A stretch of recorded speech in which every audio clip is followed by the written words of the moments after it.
자, 오늘의 주제입니다. 은행 위기, 연준 금리 결정, 3월 매크로 분석 이야기해 보겠습니다. 자, 오늘은 시투연구소 이야기꾼 대표 모시고 이야기 나눠보도록 할게요. 네, 대표님 안녕하십니까? 안녕하세요. 네. 지난번에 좀 할 얘기가 더 많이 남아있던 것 같은데 아쉽게 좀 끝난 것 같아서 금세 또 모셔봤습니다. 오늘은 3월 현재 매크로 환경에 대한 아주 상세한 분석을 도와드리도록 할 텐데, 자, 먼저 대표님, 이전부터 상세히 짚어주셨던 이 거꾸로 진행되는 공황 프로세스 10가지를 말씀을 해주셨죠. 현재는 어떻게 좀 진행이 되고 있는지 하나씩 체크해 주실까요? 예, 요런 시스템이 좋은 것 같습니다. 네. 거시경제 한번, 네. 제가 한 달에 한 번 나오니까 네. 거시경제 한번 이렇게 짚어주고 가는 게 굉장히 네. 의미가 있어요. 그래서 제가 이제 2월 초에 말씀을 드리고 3월 초에 말씀드리고 지금 3월 말이죠. 그렇습니다. 10가지 말씀드린 게 첫 번째가 이제 유가와 인플레이션, 그렇죠. 두 번째가 경기에 대한 얘기, 세 번째가 미국 금리, 네 번째가 미국 달러, 다섯 번째가 비트코인, 예. 여섯 번째가 중국 규제, 네. 일곱 번째가 실제 주식의 기술적 추세, 그다음에 여덟 번째가 연준의 태도, 네. 아홉 번째가 유동성, 네. 마지막 열 번째가 이제 수급 관련된 얘기여서 2월 초에 말씀드린 게 이제 그 헤지 펀드의 소파 매수를 말씀드린 적이 있어요. 유가와 이제 인플레이션을 보면 이제 2월 초까지만 해도 굉장히 분위기가 좋았는데 네. 그 3월 초, 그러니까 2월 말 정도에 나온 게 이제 그 디스인플레이션에 대한 우려가 나왔잖아요. 그렇죠. 그래서 이게 3월 초에 약간 좀 그 삐걱거리게 만든 주요 원인이었어요. 근데 그게 이제 1월 CPI와 PC가 생각보다 많이 떨어지지 않아서 네. 디스인플레이션이 가는 게 맞느냐. 연준 의장이 간다고 얘기했음에도 불구하고 시장은 스스로 자가 발전을 해서 우려를 했죠. 근데 지금 그게 다 풀렸죠. 네. 첫 번째 유가를 보면 그래서 잘 하락을 하던 게 3월 초에 한때 80불까지도 올랐다가 네. 최근에 66불까지 지금 폭락을 했어요. 네, 어느새 앞자리가 많이 바뀝니다. 네, 그래서 계속 진행 중이란 얘기예요. 예. 유가 하락과 그다음에 CPI도 1월에 좀 걱정이 든 게 지금 2월 CPI가 6%까지 떨어졌죠. 네. 이 정도면 이제 디스인플레이션 우려는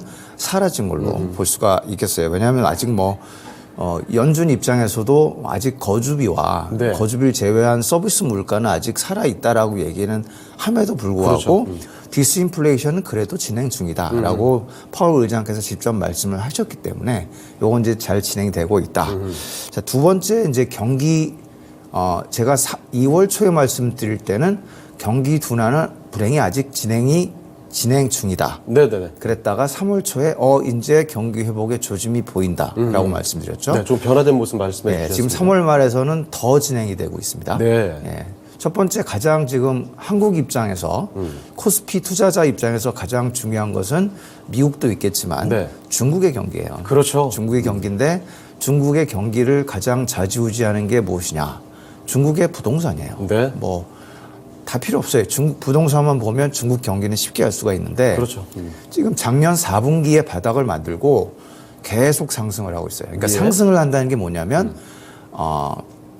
그 신규 주택 평균 가격의 전년 대비 수익률이 마이너스 16%까지 떨어졌다가 네. 1.6%까지 떨어졌다가 이렇게 점점 감소하고 있다는 얘기예요. 그러니까 아직은 마이너스인데 네.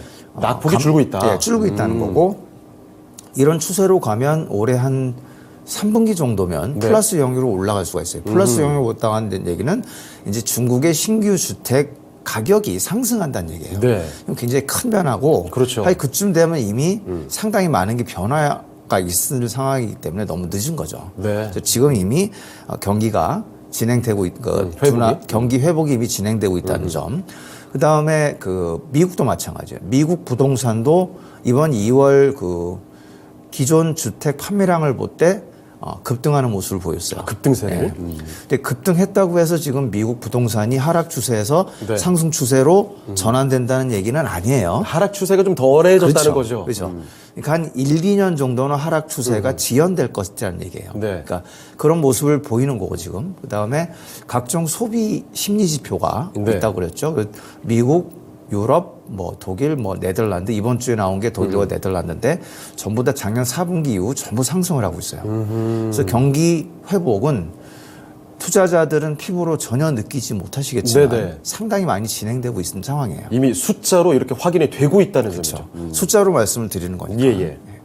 그다음에 세 번째가 이제 미국 금리죠. 네. 미국 금리가 지금 이번 작년에 공황은 인플레이션이 공황의 원인이라고 말씀드렸고 네. 인플레이션에 따라 미국 시장 금리, 즉 10년물 국채 금리가 상승을 하는 모습을 보인다고 그랬어요. 그럼 만약에 공황이 마무리된다면 역시 시장 금리도 하락을 하게 될 거라고 예. 말씀을 드렸어요. 그래서 지난 2월 초까지는 계속 하락하는 모습을 보였죠. 작년 3분기 이후에 계속 하락을 했는데 네. 역시 또 디스인플레이션에 대한 우려로 3월 초에 조금 상승을 했어요. 그래서 네. 이 4%까지 좀 올라갔던 경우가 있는데 최근에 네. 또 폭락을 해줬죠. 그렇죠. 3.4%인가요? 거기까지 지금 하락을 한 상태고 거기다가 추가로 은행 위기까지 왔어요. 네. 그러다 보니까 단기 채권 금리는 네. 1987년 블랙 먼데이 이후로 가장 폭락을 했어요. 아, 그 역사적인 기록이군요. 그렇죠. 역사적으로 지금 폭락을 한 상태에서 지금 은행 위기가 겹치면서 국채 금리가 떨어지는 점, 그 다음에 디스인플레이션 우려가 사라지면서 또 시장 금리를 아래로 내리는 점, 이런 점 때문에 시장 금리 역시 하향으로 계속 가고 있다는 점. 네. 그다음 네 번째는 미국 달러예요. 미국 달러는 이제 한국 코스피 투자자 입장에서는 가장 중요하다고 말씀드렸죠. 네네. 그리고 역시 2월 초까지 계속 잘 하락을 하던 게 3월 초에 디스인플레이션 우려로 네. 105.5까지 상승했어요. 근데 지금 도로 또 하락을 하고 있죠. 그렇습니다. 그래서 102가 지금 위험합니다. 조만간 이야기꾼은 올해 하반기에 100도 깨질 것 같아요. 아, 그래요? 예. 아. 여러 가지 이유들이 있어요. 네네네. 그러니까 첫 번째로 볼 수 있는 게 일단 미국이 0.5%로 금리를 2월뿐만 아니라 3월에도 금리를 지금 긴축 속도를 낮추고 있죠. 네. 그런데 ECB는 지난주에 빅스텝으로 인상을 했어요. 그 다음에 약간 좀 이상한 현상이지만 CS 위기로 지금 엄청나게 곤욕을 치르고 있는 스위스도 네. 이번 주에 또 빅스텝 인상을 했어요. 그러면 유럽은 계속 빅스텝을 유지하고 있는데 그 이유는 인플레이션이 미국만큼 완화가 안 되기 때문이에요. 예. 근데 지금 미국은 두 번이나 0.25%고 앞으로 지금 5월에 0.25% 인상을 하느냐 마느냐 네. 그냥 앞으로 인상 안 할 것이냐 이런 상황으로 가고 그렇죠. 있거든요. 5월에 끝날 것이냐 마느냐 이거잖아요, 지금. 그 금리 운동장이 이제 미국 쪽으로 기울던 게 유럽 쪽으로 기울고 있어요. 네. 굉장히 강력한 달러 약세 요인이고 그 다음에 제가 2월 초, 3월 초에 말씀드릴 때는 미국과 유럽은 여전히 유동성을 줄이고 있다. 큐티를 하니까.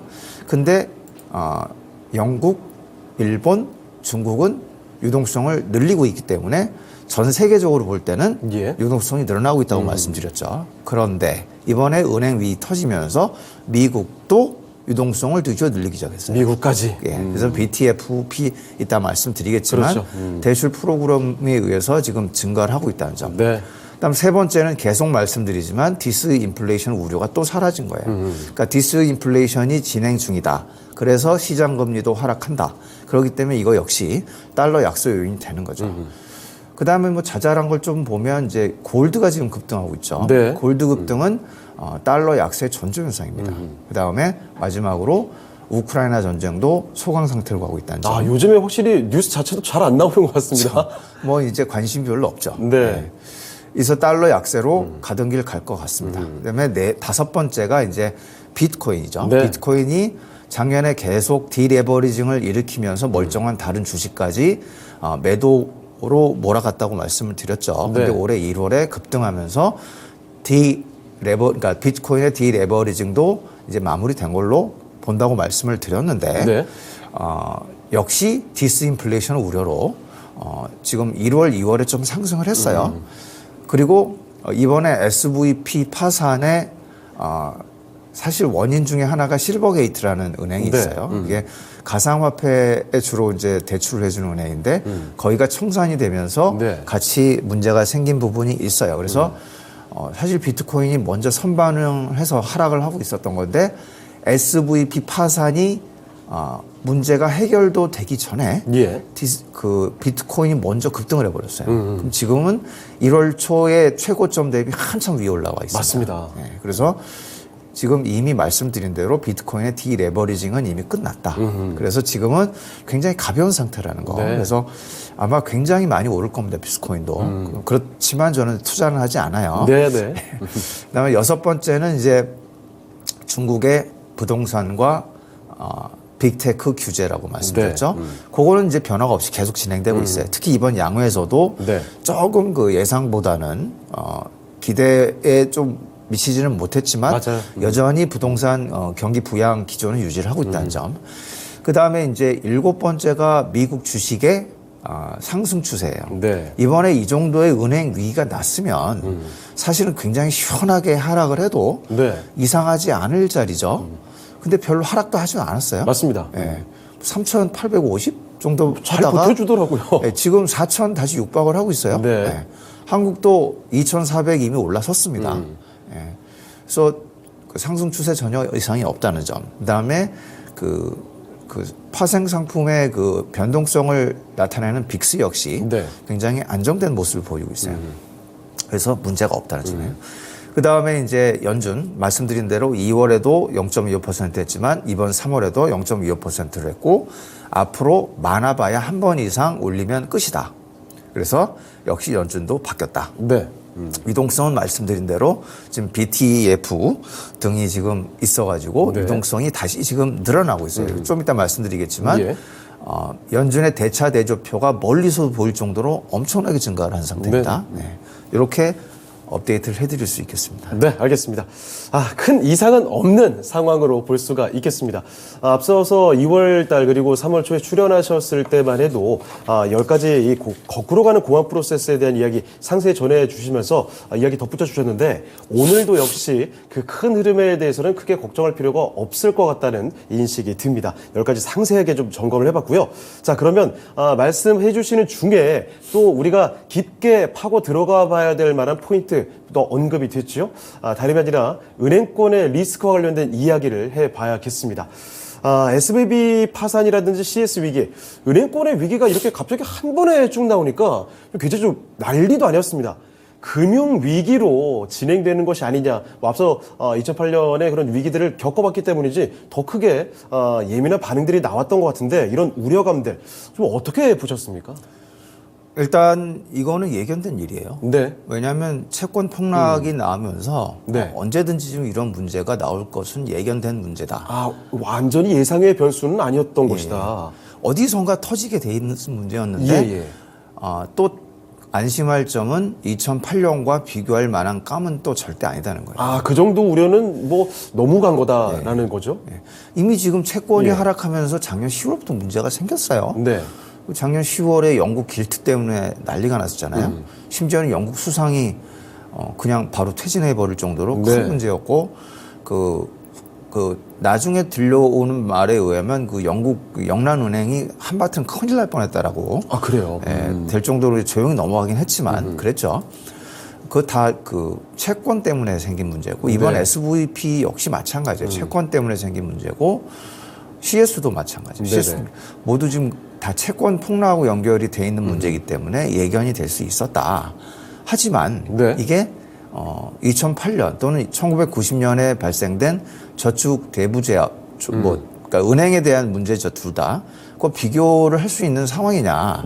전혀 아니라는 점이죠. 그때는 뭐 연쇄적으로 여기저기 부도나고 난리도 아니었지 않습니까? 그러니까 뭐 자라 보고 놀란 가슴, 뭐 소뚜껑 보고 놀란 뭐 이런 적인데요.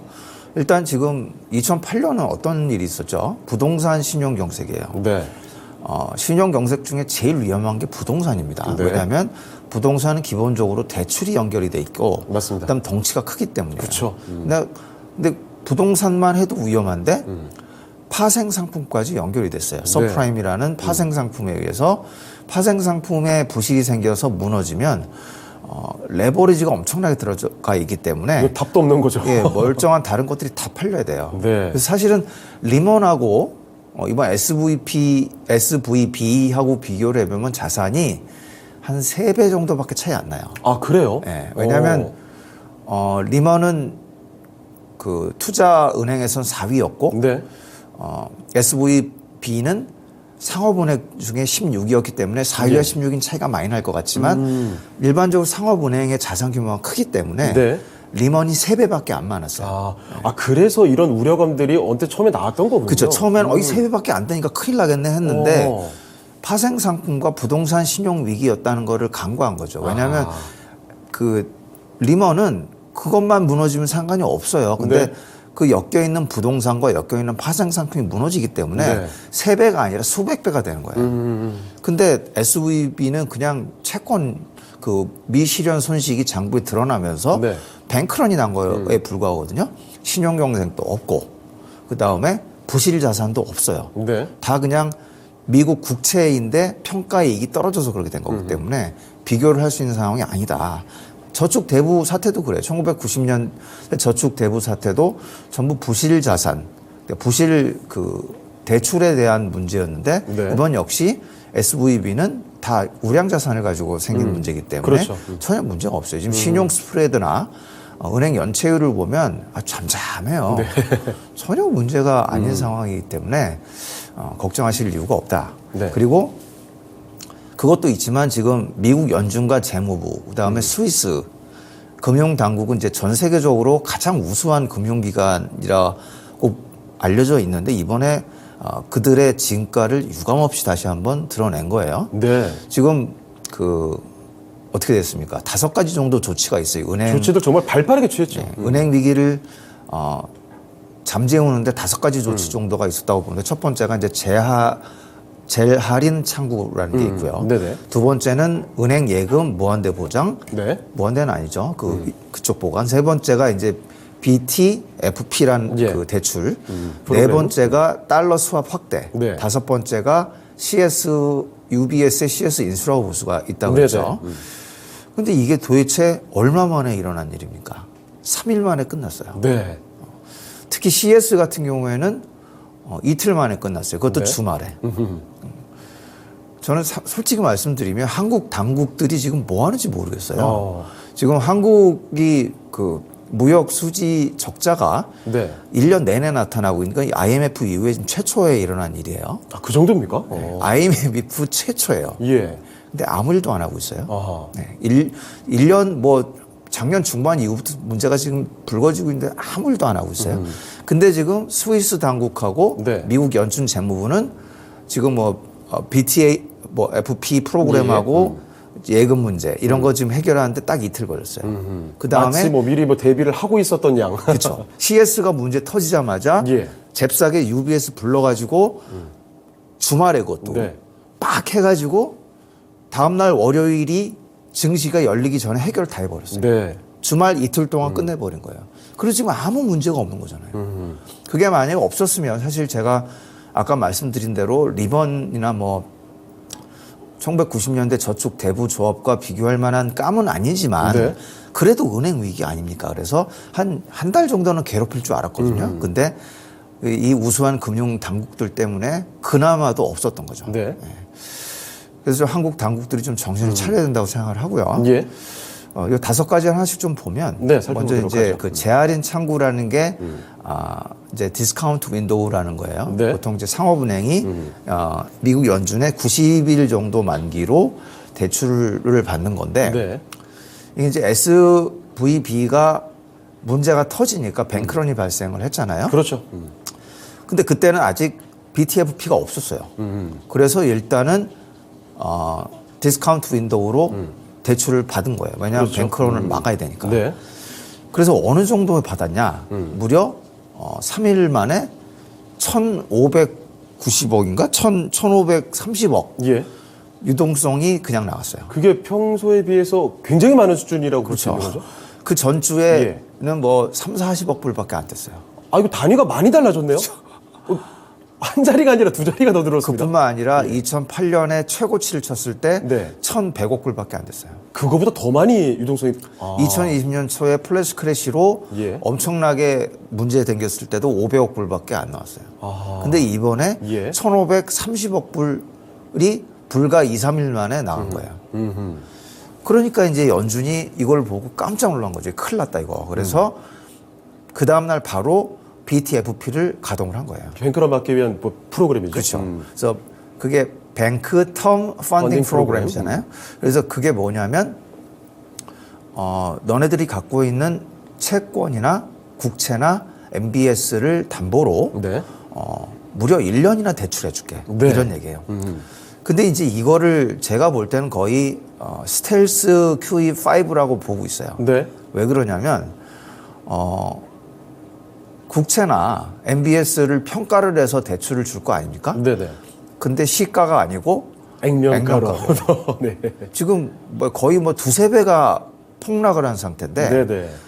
액면가로 해줘요. 그러면 유동성을 두세 배를 더 늘린다는 얘기예요. 그렇죠. 그러니까 뭐- 대출을 해주는 것만 해도 네. 유동성을 늘리는 건데 그걸 아주 많이. 대출을 더 많이 해줘요. 네. 왜 그러냐면 지금 이제 일단 SVP 파산이 별로 위험하지는 않지만 왜 뱅크런이 일어났느냐 네. 보면 일반적으로 이제 그 SVP는 스타트업에 투자를 하는 은행인데 지금 스타트업들이 돈이 많아요. 돈이 많다는 얘기는 작년에 굉장히 호황이었잖아요. 그렇죠. 그 뭐 너무 돈이 많아서 자사주 소각을 하는 판인데 예, 예. 투자금 많이 받았고. 예, 그러니까 SVP로 대출을 받을 이유가 별로 없는 거죠. 그러다 보니까 SVP는 이제 돈이 많아진 거예요. 네네. 돈이 많아지면 은행은 어떤 방식이든 굴려야 돼요. 그렇죠. 굴리다 보니까 채권에 투자를 한 거예요. 그게 실패한 거고. 그게 문제인 거죠. 예. 채권에 투자를 했는데 은행은 이제 그 채권에 투자, 은행도 마찬가지, 보험사도 마찬가지지만 그 대차 대조표 개정에 보면 매도 가능 금융 자산이라는 게 있어요. 네네. 매가산이라고 그러는데 매가산에 들어가는 것은 채권을 단기 투자했을 때, 뭐 예를 들어 뭐 몇 개월 또는 네. 1년 내로 다시 매도를 할 목적으로 한 거는 그 계정으로 들어가요. 네네. 근데 그게 아니고 나는 이거를 만기 끝까지 가져가겠다. 그건 이제 만기 보유 증권. 그래서 HTM이라는 계정이 따로 있거든요. 네. 그러니까 HTM 계정으로 들어가면 대차 대조표에 나오지가 않습니다. 아, 그래요? 네. 오. 그래서 사실 지금 미국 대형은행도 문제가 커요. 미국 대형 그런 건 이제 미실현 손실이라고 얘기하거든요. 그러니까 그런 식으로 드러나지 않는 것들이 많이 있다. 장부에 나오지 않는 채권 손실이 미국 대형은행도 적게는 10배, 네. 많게는 37배까지 지금 채권 손실이 막심해요. 아, SVB처럼 말이죠. 그렇죠. 근데 문제는 안 팔 거니까. 네네. 안 팔면 상관이 없잖아요. 갖고 있을 거니까. 예, 만기까지 가져가면 원금에 이자까지 나오니까. 그렇죠. 마치 주식 안 팔면은 뭐 실현된 거 아닌 주식하고는 것처럼. 다르죠. 주식은 그 다른 건데 아, 네네. 가만히 있다고 해서 원금이 보장되는 게 아니니까. 예, 예, 예. 근데 채권은 안 팔면 원금이 보장돼요. 만기가 그렇죠, 되면. 그거를 이제 HTM 계좌에 넣어놓고 내비두면 상관이 없고 장부에도 드러나지 않아요. 네. 근데 이제 SVB가 그렇게 갑자기 뱅크런이 일어나니까 돈을 줘야 되잖아요. 네. 그러니까 그 HTM에 있는 계좌까지 매도를 할 수밖에 없는 상황이 간 거예요. 그럼 매도를 하면 어떻게 돼요? 장부에 드러나잖아요. 그렇죠. 장부에 마이너스 30% 손해난 걸 팔았네. 네. 그럼 다 드러나잖아요. 그러면 그게 나오자마자 이제 투자자들이 난리 났다. 그리고 활짝 놀라는 거죠. 그렇죠. 그래서 뱅크런이 난 거예요. 그러니까 이제 연준과 재무부는 그러면 그거 그냥 계속 HTM 계정에 넣어놔라. 그리고 내가 대출을 해줄 테니까 돈을 빌려줄 테니. 그거 받아서 인출 요구하는 사람들 돈 줘. 라고 한 거죠. 그러면 여전히 그거는 미실현 손실에 들어가기 때문에 네. 장부에 드러나지 않고 네. 여전히 그 나쁘지 않은 실적으로 되는 거죠. 이거 뭐 정말 신경 많이 써줬네요. 네. 굉장히 연준이 머리가 좋은 겁니다. 네. 왜냐하면 이거 금융 그 경제에만 돈을 뿌리는 거기 때문에 네. 인플레이션을 자극하지도 않아요. 그래서 그리고 굉장히 그 디스카운트 윈도우를 바로 대체할 수 있기 때문에 네.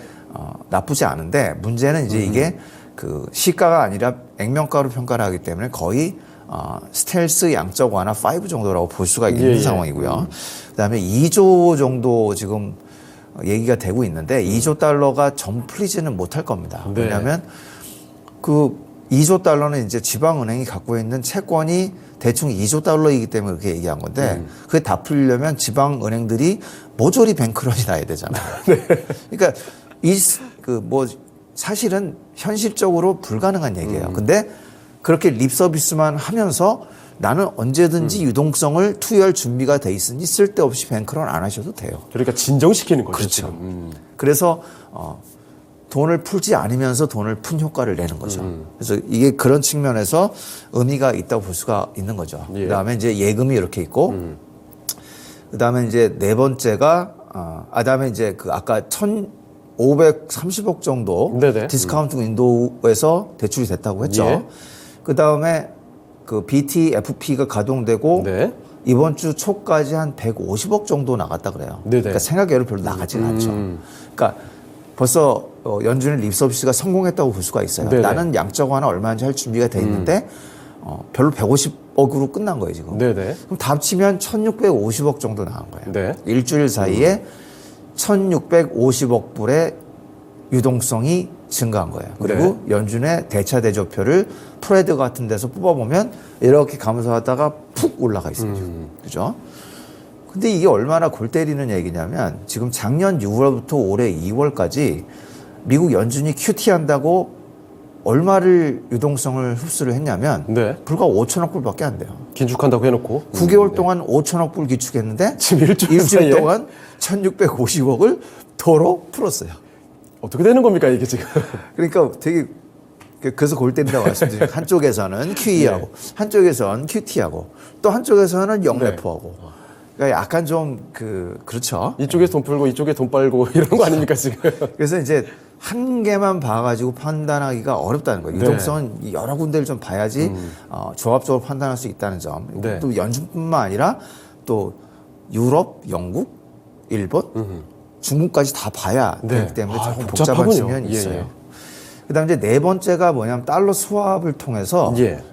지금 이것도 양적 완화 비슷한 효과를 내고 있는데 그 미국이 이제 5개국에는 특혜를 주고 있죠. 네네. 이게 어디냐면 ECB, 영국, 스위스, 일본, 캐나다. 네. 얘네들한테는 무한대로 달러 스왑을 해줘요. 그러니까 이 5개 국가는 사실상 금융위기가 그러니까 외환위기가 나타날 수가 없어요. 네. 왜냐하면 무한대로 달러 수업을 받을 수 있기 때문에. 근데 이제 이게 7일에 한 번씩, 일주일에 한 번씩 주는 거기 때문에 만약에 일주일 그 사이에 문제 생기면 어떡하냐. 그게 그렇게 있다고 해서 4월 말까지 연준이 매일 해줄 수 있게 해준 거예요. 네. 근데 사실 이건 별 의미가 없어요. 그러니까 그냥 심리적으로 네. 유동성은 문제 없으니 걱정하지 마라라는 차원에서 그냥 한 거예요. 지금 이런 뭐 진정시키는 조치들을 굉장히 강하게 빠르게 한 거군요. 그렇죠. 그러니까 뭐 전방위적으로 한 거죠. 내부적으로 그렇게 BTFP뿐만 아니라 외부적으로도 달러 수합을 넓히면서 걱정하지 마. 그러면서 사방 돌아다니면서 걱정하지 말라고 얘기하는 거예요. 그러면서 네네. 자기 돈을 하나도 안 풀고 있어요. 네. 왜냐하면 지금 이번 3월 중순까지 달러 수합 미결제 약정이 대략 5억 달러? 5억 네. 달러, 5억 불도 안 돼요. 예. 5억 불도 안 되는데 이게 얼마나 작은 수치냐면 2008년 금융위기 때 순간적으로 5,800억까지 올라간 적이 있어요. 5,800억 불이요. 지금 5억 불 얘기하지 않았습니까? 네. 그다음에 2020년 프레시 크래시 때 네. 4,500억 불 정도. 거의 1,000배 차이가 나는 거. 1,000배도 더 나 있잖아요. 그러니까 지금은 아무것도 아니라는 얘기예요. 네. 그냥 연준이 혹시 모르니까 이거 갖고 이제 그 수강생들이 저한테 질문을 많이 하셔가지고 큰일 네. 난 거 아니냐 이거. 어허. 지금 1,000분의 1도 안 풀고 있어요. 네. 걱정하지 마세요. 이거 숫자로 들으니까 체감이 됩니다. 이거 말로 그냥 괜찮아요라고 하면 와닿지 않거든요. 네. 그다음에 이제 네 번째 말씀드렸죠. 예, 예. 마지막에 이제 CS 그 주말 이틀 동안 스위스 금융당국 세계에서 가장 우수한 금융당국이라고 볼 수 있죠. 예. 스위스는 굉장히 지금 조그만 국가로 사람들이 생각을 하지만 그 합숙으로 그때부터 생각하면 네. 제국이었어요. 네. 제1차 세계대전도 독일과 함께 일으킬 정도로 강대국이었는데 지금 이제 쪼그라들었지만 여전히 금융은 지금 남아있는 거죠. 그래서 이틀 동안 지금 UBS를 구워 삶아서 결국 CS를 인수하게끔 만들었어요. 네. 그래서 지금 그거는 해결이 돼버렸어요. 더 문제도 확산되지 않고. 다만 이제 CS의 문제가 뭐냐면 지금 그 코코 본드가 있거든요. 네네네. CS 채권이 코코 본드로 되어 있는데 이게 일반적으로 그 문제가 생기면 보통주로 전환을 하게 되어 있습니다. 네. 근데 스위스가 당국이 UBS 너 이거 전환 안 해도 돼. 내가 그냥 이거 다 휴지 쪽으로 만들어 줄게. 네. 이걸 조건으로 CS를 인수를 하게 만들어 준 거예요. 예. 그럼 원래는 이 금융당국에서 문제를 삼을 수 있는 거거든요. 원래 채권이 더 우선되는 거 아닙니까? 네. 근데 왜 문제를 못 삼냐면 스위스가 ECB 소속이 아니기 때문이에요. 아하. 지금 아까도 5개국 달러 수합하는 국가 중에 예. ECB, 영국, 스위스라고 그렇죠. 했잖아요. 따로 하셨죠. 예. 영국과 스위스가 ECB가 아니기 때문에. 예. 그러니까 ECB의 금융 규제를 받지 않아요. 그래서 스위스 당국이 이거 굉장히 위기 상황이라고 판단하고 내 선에서 직권으로 그냥 해줄게 이렇게 된 거예요. 근데 이제 이게 문제는 CS 문제는 해결을 했는데 코코 본드가 지금 전 세계적으로 거의 350억 불 정도 굉장히 큰 양인데 네.